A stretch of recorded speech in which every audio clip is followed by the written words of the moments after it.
लेकिन वेद प्रिय जी ने कहा किसी को स्थान छोड़कर कहीं दूर जाना नहीं है, आपको आपकी सुरक्षा यहां ही रहेगी। मैं भगवान महादेव को समर्पित हूं और स्वयं महादेव हमारी रक्षा करेंगे। और इसी समय दूषण नाम ने, असुर ने इतना भयानक फैलाया, इतना हुंकार करने लगा, सब लोग अति भयभीत हो गए थे।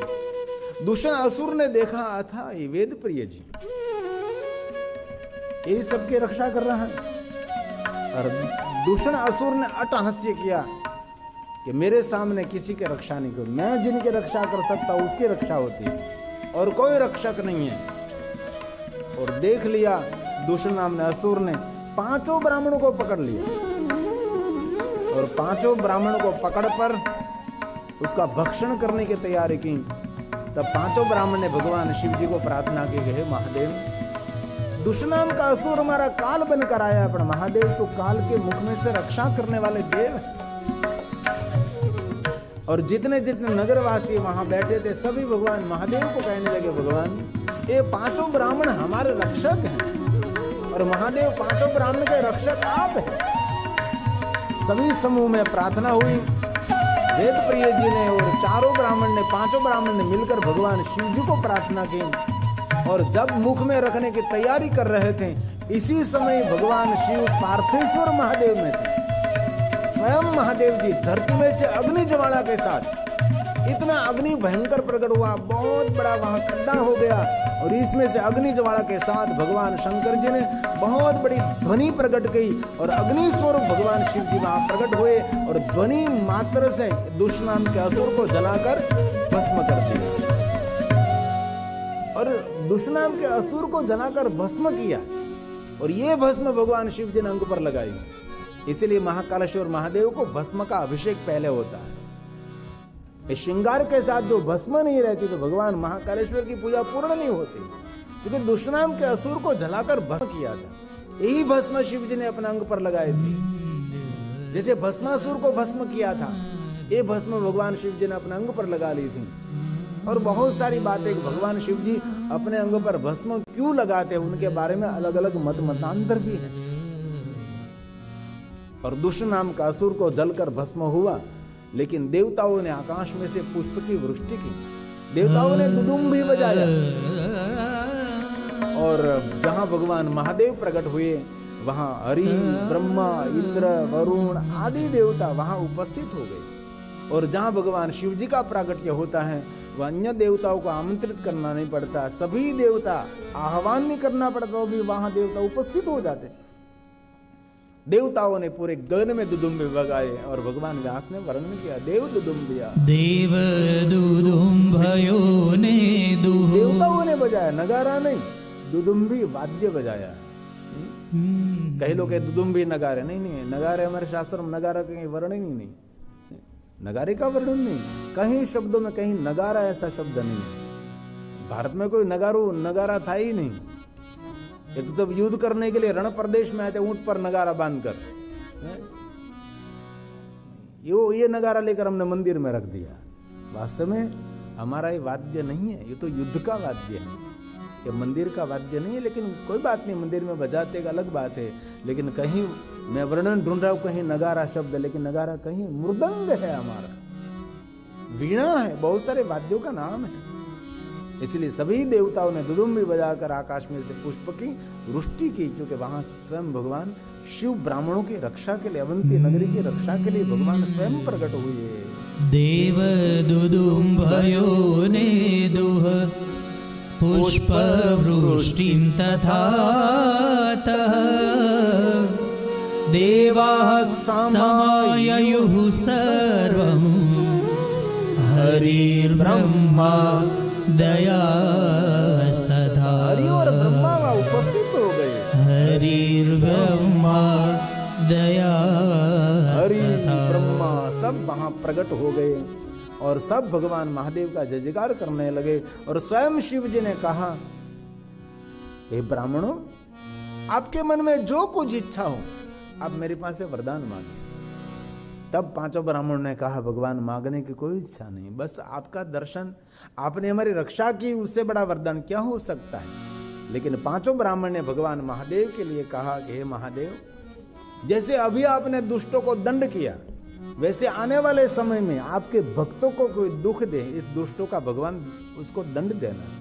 आपके भक्तों की महादेव जी आप रक्षा करना, जैसे हमारी रक्षा की, वैसे जितने जितने आपके भक्त हैं उनकी भगवान महादेव आप रक्षा करो।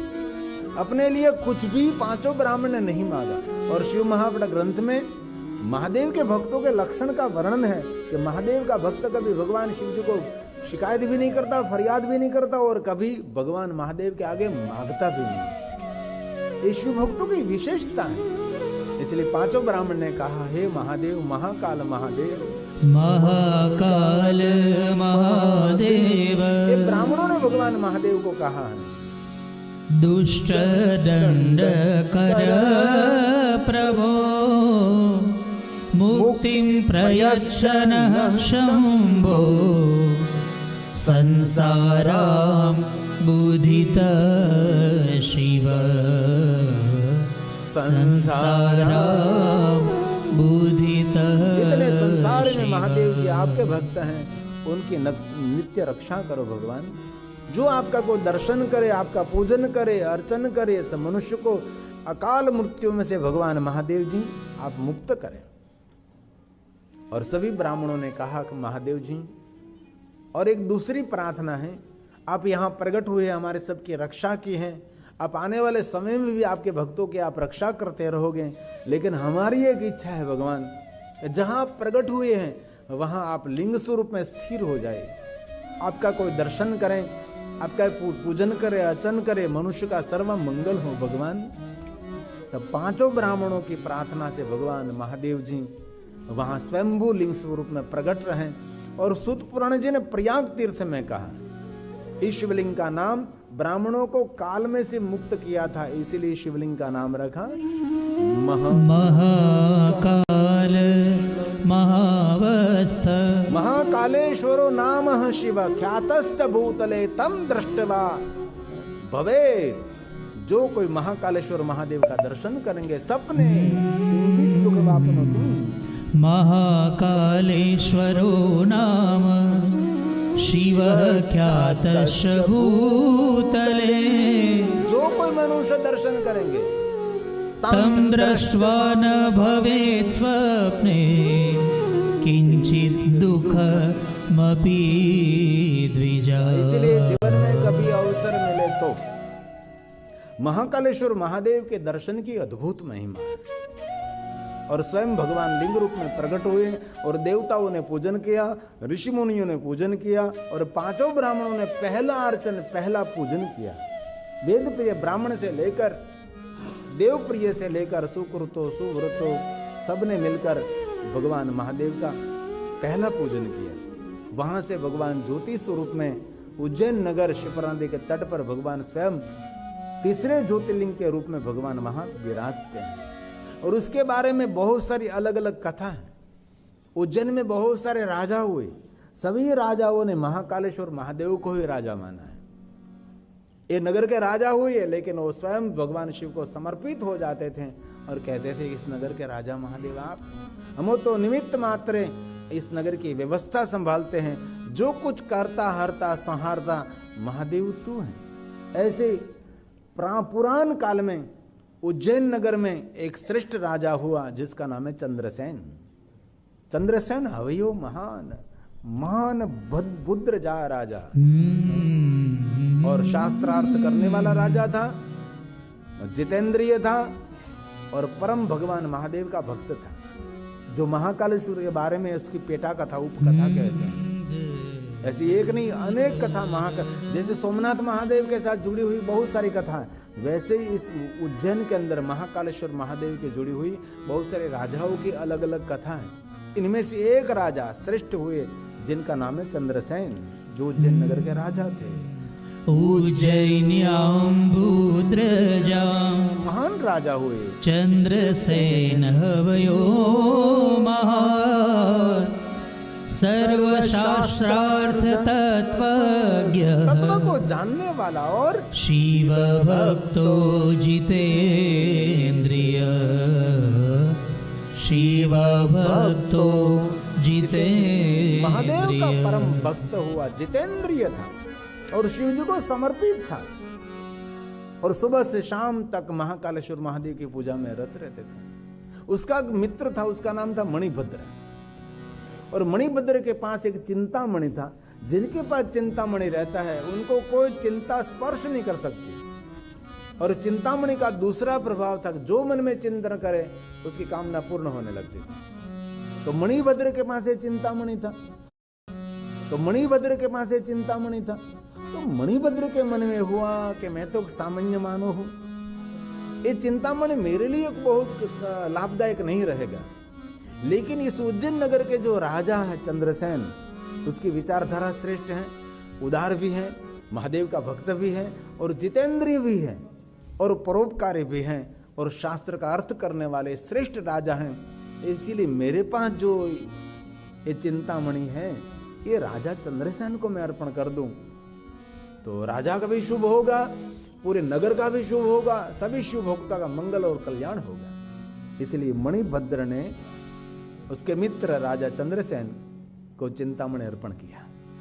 और राजा के पास, चंद्रसेन के पास चिंतामणि आया तो राजा जो अपने मन में चिंतन करे और सब कुछ उसको उपलब्ध होने लगा।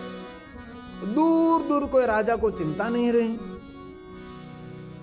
और राजा चंद्रसेन ने कहा मणिभद्र को, मणिभद्र अब मेरा संपूर्ण मन भगवान शिव को समर्पित हो गया है, क्योंकि मेरे को आसपास कोई चिंता ही नहीं। और दिन प्रतिदिन राजा चंद्रसेन की शिव भक्ति के फलस्वरूप नगर में दिन प्रतिदिन समृद्धि की वृद्धि होने लगी। और एक समय तो ऐसा आया कि कौन राजा कौन प्रजा ये भी पता न लगे।